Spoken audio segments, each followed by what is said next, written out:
L'année 2023 se termine dans quelques jours. Dans cette vidéo, on va voir au moins un moment fort de chaque Grand Prix de la saison. Et bonjour à tous et à tous, c'est Cheche. J'espère que vous allez bien. Moi, c'est nickel. Aujourd'hui, pour une toute nouvelle vidéo et un nouveau format un peu sur la chaîne que je compte faire à chaque fin d'année, donc 2023-2024, jusqu'à potentiellement quelques prochaines années. Si ce nouveau format vous plaît, n'hésitez pas à lâcher votre plus gros pouce bleu, ça me ferait extrêmement plaisir. À vous abonner si vous aimez mon contenu, activez la cloche de notification pour être au courant de toutes les nouvelles vidéos qui vont sortir sur la chaîne. Je vous laisse sans plus tarder avec les moments forts de la saison 2023. J'espère que ça vous plaira. C'est parti. On commence avec le Grand Prix du Portugal, manche d'ouverture de la saison 2023 de MotoGP. Ça avait très mal commencé pour Paul Espargaro qui malheureusement se blessa, se fera plusieurs fractures après une chute lors des séances d'essai. C'était vraiment dommage pour Paul Espargaro qui ne reviendra que lors du Grand Prix de Grande-Bretagne. On va aussi parler évidemment de Francesco Bagnaia. Francesco Bagnaia, bah c'est quoi? C'est 2 victoires, les 2 premières victoires de la saison. La première victoire de l'histoire d'une course sprint en MotoGP pour Francesco Bagnaia. Et aussi la victoire lors du Grand Prix. Et lors du Grand Prix, une image assez choc entre guillemets. Marc Marquez viendra percuter un petit peu Rory Martin, parce qu'il a complètement raté son freinage lors du virage numéro 4 si je dis pas de bêtises. Sauf que malheureusement, Marc Marquez viendra harponner de plein fouet dans le dos Miguel Oliveira. Résultat des courses, Marquez et Oliveira sont blessés et rateront le Grand Prix d'Argentine. Ça avait mal commencé la saison pour Marc Marquez, une saison qui restera très compliquée, tout comme pour Miguel Oliveira.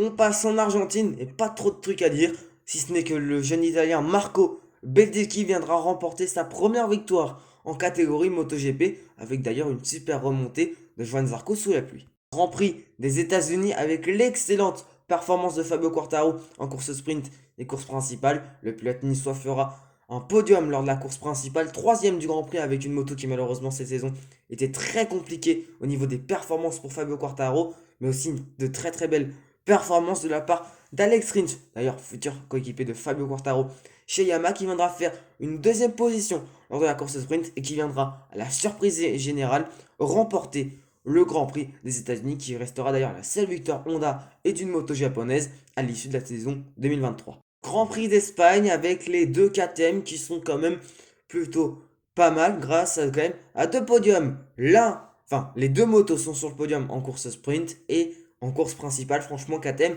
au début de saison c'était plutôt bon. Puis malheureusement, ça a dégringolé au fur et à mesure de la saison.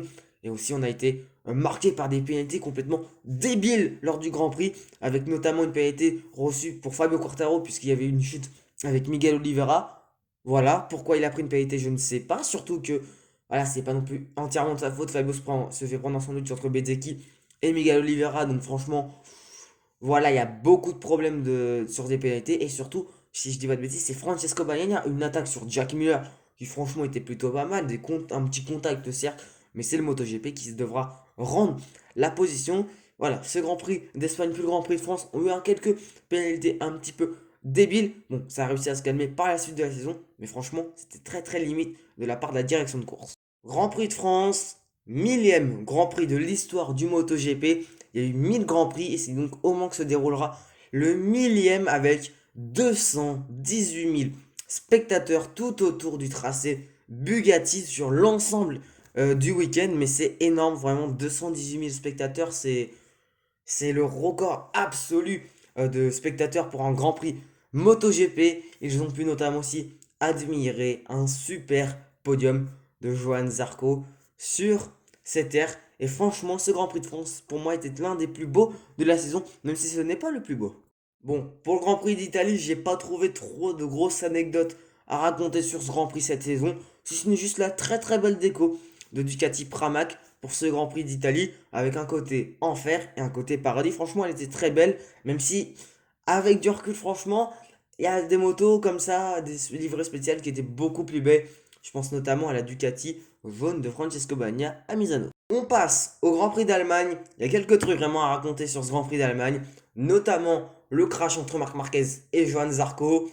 Alors pour tous ceux qui ne l'ont pas vu, ou peut-être pour tous ceux qui ne s'en rappellent pas, je pense que quand même c'est plutôt difficile de ne pas s'en rappeler ou même de ne pas l'avoir vu tellement le crash est d'une violence. Marc Marquez perd l'avant à l'entrée du virage 1, Johan Zarco sort des stands En Allemagne, d'ailleurs, cette sortie des stands est vraiment très problématique. Franchement, voilà, vu à la vitesse où ils arrivent avec la ligne droite, les pilotes MotoGP, je pense qu'on en fera une vidéo sur les voies des stands, sur pourquoi certaines sont à tel endroit, certaines ne sont pas à tel endroit, que ce soit en MotoGP ou en Formule 1. Mais voilà, c'était très dangereux. Quelque chose que j'ai pas aimé de la part de Marc Marquez aussi, notamment, c'est qu'il n'allait pas voir directement Johan Zarco. Alors certes, t'es pilote, tu veux faire un bon résultat, mais il y a quand même l'aspect humain après qui doit prendre le dessus. Tu vois quelqu'un que tu viens quand même d'harponner, sans faire exprès, Marc Marquez, et il n'a pas fait exprès d'aller harponner Johan Zarco. Voilà, c'est une erreur, mais franchement, c'est. Pour moi, il aurait dû aller s'excuser dès le début. Alors après, c'est excuser dans le paddock. Pour moi, ça excuse certaines choses, mais pas totalement. Et en parlant de Johan Zarco, il aura fait encore une fois sa spéciale dans le Waterfall face à Brad Binder, comme face à Aleix Espargaro en 2022, lors de la course sprint, cette fois-ci du Grand Prix d'Allemagne. Zarco va venir mais faire une attaque sur Brad Binder, magnifique, franchement, c'était tout bonnement incroyable. Et on va aussi parler de la bataille entre Jorge Martin et Francesco Bagnaia, qui franchement était une très belle bataille pour le Grand Prix d'Allemagne, avec à la clé une victoire du Martinator. Grand Prix des Pays-Bas, Brad Binder a été volé 2 fois, et évidemment que pour beaucoup, normal, il est sorti dans la partie verte, il n'a pas le droit dans le dernier tour. S'il ne gagne rien et ne perd rien, voilà, donc il doit être pénalisé. Mais c'est dégueulasse quand même dans un sens, parce que Quartaro d'ailleurs a fait podium grâce à son sprint, mais voilà, y a pas à dire.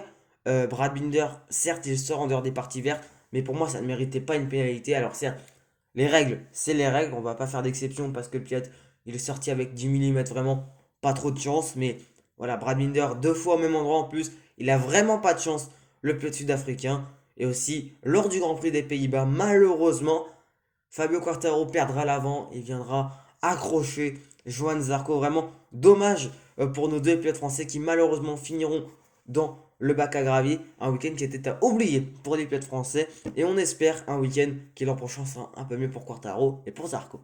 On passe au Grand Prix de Grande-Bretagne avec un déluge du samedi, mais un déluge qui aura profité à Alex Marquez qui viendra remporter sa première victoire dans la catégorie MotoGP. Sa première victoire d'ailleurs, ce fut en course sprint, donc le samedi, avec quand même une victoire qui est méritée. Franchement, il a fait un grand prix, une sprint incroyable.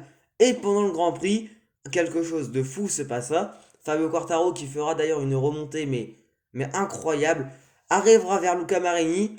Ils vont se percuter les deux hommes, sans que Fabio Quartaro ne viendra pas tomber, mais bien se faire arracher l'avant, donc le carénage avant de sa moto. Ce qui veut dire que Fabio Quartaro n'avait plus de carénage. On voyait toute l'avant de la machine, il n'y avait plus le numéro 20 pour tous ceux qui voyaient à peu près.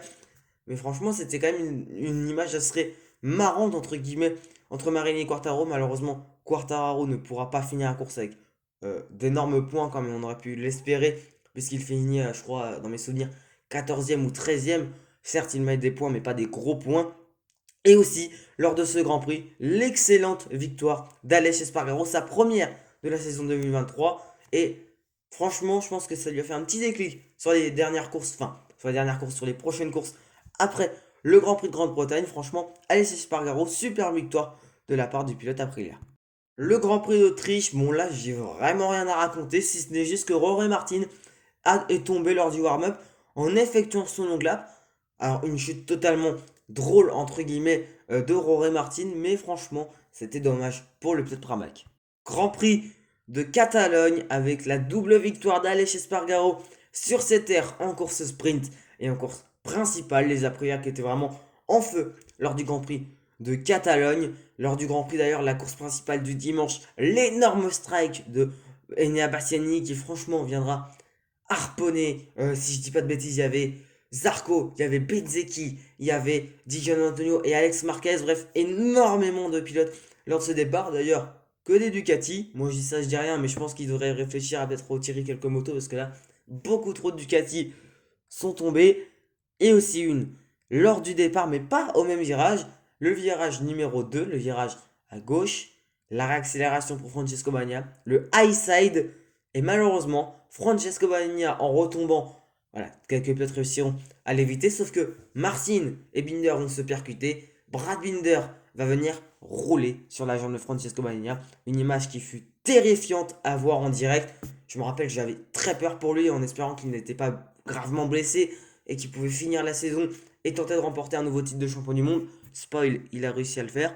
Mais franchement, voilà, c'était vraiment gros, un très très gros crash entre Bagnaia et Binder entre guillemets. Mais franchement, voilà, Brad Binder, il a rien à voir vraiment là-dedans. Certes, il a roulé sur la jambe à Pecco, mais c'était plus un accident. Je sais pas s'il a été un peu insulté, entre guillemets, que ce soit sur les réseaux, que ce soit dans la presse, mais c'était vraiment un très très gros crash en espérant que ça ne n'arrive plus en MotoGP. Mais évidemment, ce sont les risques de ce sport qu'on aime tant. Mais voilà, c'était vraiment un sacré départ au Catalogne parce que là, vraiment, je pense que maintenant, quelqu'un qui prend le départ à Barcelone, il a vraiment très peur. Grand Prix de Saint-Marin, pas trop de trucs à dire, si ce n'est que Takumi Takahashi fit, comment dire, pénalisé, même disqualifié du Grand Prix de Saint-Marin parce qu'il était trop lent. Honda, ça se voyait qu'ils avaient vraiment une énorme pénurie de pilotes. Bradel voulait pas rouler. Lecona était au Superbike à Manicourt à ce moment-là. Et Rins, bon bah blessé. C'était vraiment dommage pour Takumi Takahashi. Voilà, c'est un pilote qui a dû avoir un rêve d'un jour rouler en MotoGP. Malheureusement, peut-être que ce rêve s'est mal terminé pour lui. Et aussi le début de la remontada de Jorge Martin qui viendra s'imposer en sprint et en course principale. Et on était quand même que au 12e Grand Prix de la saison. Donc on a vraiment eu un incroyable finish entre Martin et Bagnaia. Premier Grand Prix de l'histoire sur le tracé de Boud en Inde. Et avec d'ailleurs Jorge Martin à cause des fortes chaleurs qui malheureusement fera un malaise en descendant de la moto. Une image qui vraiment fait froid dans le dos parce que quand on voit un pilote MotoGP, ce sont des athlètes, des sportifs de très haut niveau qui ont des meilleures conditions physiques que certains sportifs dans le monde. Voir Roy Martin qui vraiment est en train de faire un malaise, c'est vraiment des images qu'on ne veut pas voir. Et je pense que ça a notamment choqué beaucoup de personnes en espérant qu'on ne voie plus ça en MotoGP. Mais malheureusement, comme je vous dis, avec la chute de Francisco Bagnaia, c'est la dangerosité du sport. Alors là, ça n'a rien à voir avec la moto, avec des trucs comme quoi il s'est fait rouler dessus. Non, là, c'est vraiment juste la chaleur qu'il y avait à ce moment-là en Inde. Mais vraiment, des images qui étaient effroyables à regarder. Mais tout va bien pour Roy Martin et franchement, c'est mieux comme ça. Le Grand Prix du Japon, pas trop de trucs là aussi à parler de ce Grand Prix du Japon, si ce n'est que Johan Zarco a été volé. Voilà, beaucoup de pilotes ont pu, je crois, revenir dans le classement. Si je dis pas de bêtises, après je peux dire des conneries, mais Miguel Oliveira, je crois, avait abandonné deux trois tours avant. Il l'a remis dans le classement. Johan Zarco, il est tombé avant le drapeau rouge et tout. Mais pour moi, Johan Zarco a été volé. Certes, alors certes, la course n'est pas repartie. Voilà, mais elle serait repartie. Pour moi, il aurait pu tenter d'aller remporter son premier Grand Prix. Bon, après, on s'est consolé et on en reparlera juste après. Mais voilà, Johan Zarco, c'était vraiment dommage pour ce Grand Prix du Japon. Le Grand Prix d'Indonésie avec Jorge Martin qui fut quand même favori. Il était vraiment un énorme favori pour aller remporter le Grand Prix puisqu'il était en tête. Il avait 5-6 secondes d'avance sur le deuxième. Puis, on voit Jorge Martin qui est dans le bac à gravier. C'était un moment on pensait qu'il était intouchable et malheureusement, il est tombé. Pour moi, c'est à ce moment-là où il a perdu le titre. C'est même pour lui aussi à ce moment-là où il a perdu le titre. Voilà, il était leader. Bagnaia, au pire, aurait repris, enfin, aurait perdu que 5 points. Alors, 5 points, c'est énorme en MotoGP. Mais voilà, Jorge Martin, que ce soit en Indonésie ou en Australie, il a fait des très très mauvais choix. Enfin, des très mauvais choix. En Australie, un mauvais choix de pneus. Et en Indonésie, il est tombé. Et en ailleurs aussi, en Indonésie, Fabio Quartaro qui a quand même entamé une petite renaissance sur la fin de saison, puisque en Inde, il fait un podium, et en Indonésie, il refait podium, et il aurait pu s'imposer au Grand Prix d'Indonésie. Vraiment dommage pour les Nice. On passe au Grand Prix d'Australie, où d'ailleurs la course sprint a été annulée. Alors pourquoi elle a été annulée? Puis suite à des conditions météorologiques assez dangereuses, beaucoup trop de vent, aura été le dimanche. Du coup, on décale la course principale le samedi.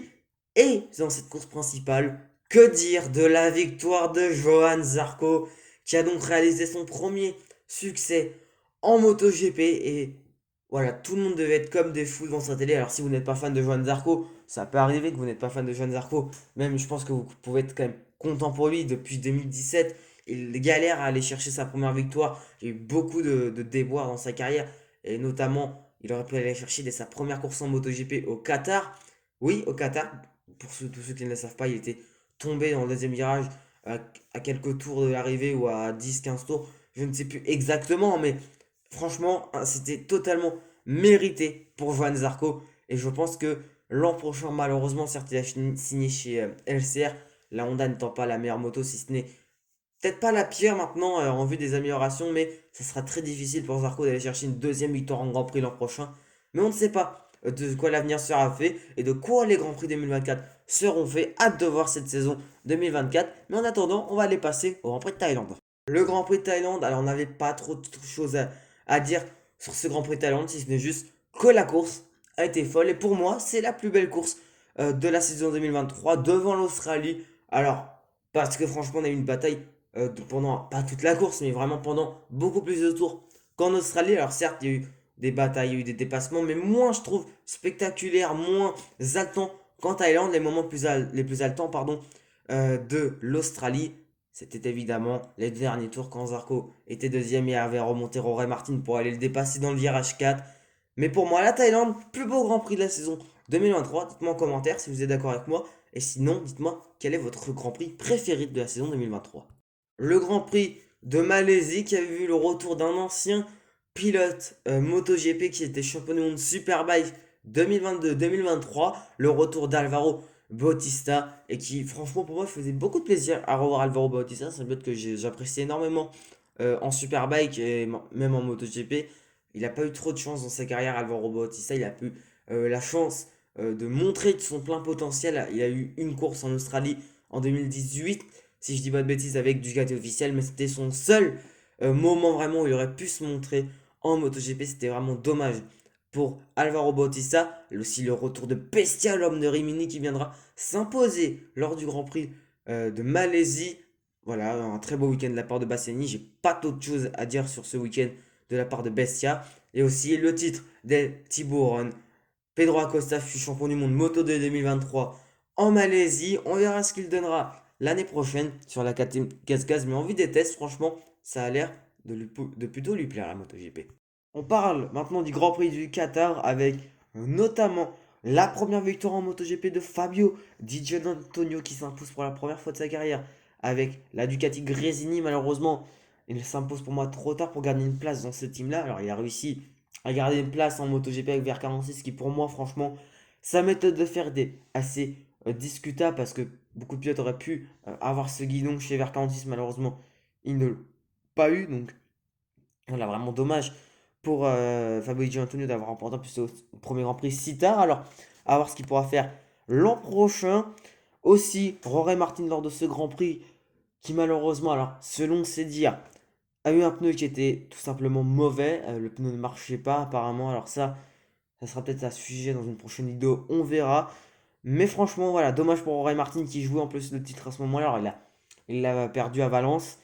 Mais franchement, pour Rory Martin, c'était peut-être la pire des choses à arriver. Que son pneu soit pas performant. Après, il faudra voir. J'ai pas encore lu toutes les déclarations qu'a eu Michelin, qu'a eu, je crois, Guy Coulon aussi. Donc il faudra que je la lise. Mais voilà, pour Rory Martin, c'était vraiment dommage ce Grand Prix du Qatar. Et au Grand Prix du Qatar aussi, Raume Massia a été champion du monde Moto 3 avec de magnifiques images où il saute dans les bras de son coéquipier. C'était vraiment de magnifiques images. J'ai jamais vu d'aussi belles images en MotoGP, que ce soit entre coéquipiers en tout cas, que ce soit les coéquipiers Marquez Pedrosa, Rossi, Lorenzo, bref, même dans toutes les catégories, j'ai jamais vu des coéquipiers se sauter dans les bras autant. Mais aussi cette saison au Qatar en MotoGP, Franco Morbidelli gênera Roy Martin, Aleix Espargaro dans le virage numéro 4. Décidément, le virage numéro 4 en 2023, ça porte chance et pas chance. Et Aleix Espargaro viendra gifler, alors, au casque évidemment, mais Franco Morbidelli, alors pour moi, c'est vraiment pas un beau geste, vraiment, il aurait été gravement pénalisé, entre guillemets. Aleix Espargaro, t'as pas à frapper un pilote, même s'il a son casque et tout. En plus, c'est un mauvais exemple pour les jeunes, les enfants qui regardent ce sport, pour les enfants d'Aleix Espargaro aussi. Donc voilà, moi j'ai trouvé ça très limite de la part d'Aleix Espargaro dans l'avant-dernier Grand Prix de la saison. Le dernier Grand Prix de la saison 2023 avec une victoire de Rory Martin à Valence en course de sprint. Il montre que c'est lui qui doit avoir le titre de champion du monde. Mais malheureusement, Trop d'erreurs lors de la course principale, une touchette avec Francesco Bagnaia dans le premier virage, et malheureusement, avec Marc Marquez au quatrième virage, encore un virage numéro 4, décidément pour Pramac, c'est la joie et c'est pas la joie. Contact avec Marc Marquez, la chute de Marc Marquez, très violente chute, et celle de Rory Martin, qui a donc pour conséquent le mérite de couronner Francesco Bagnaia champion du monde MotoGP 2023 pour la deuxième fois consécutive.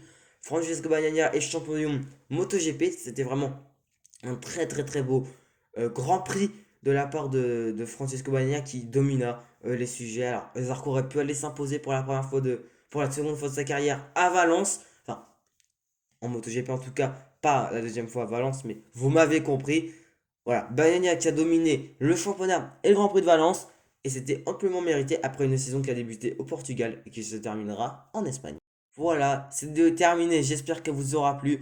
Si oui, comme d'habitude, n'hésitez pas à lâcher le petit like, à vous abonner avec la cloche. En tout cas, c'était Cheveux. Moi, je vous dis, passez de très bonnes fêtes de fin d'année. On se retrouve en 2024 dans une prochaine vidéo.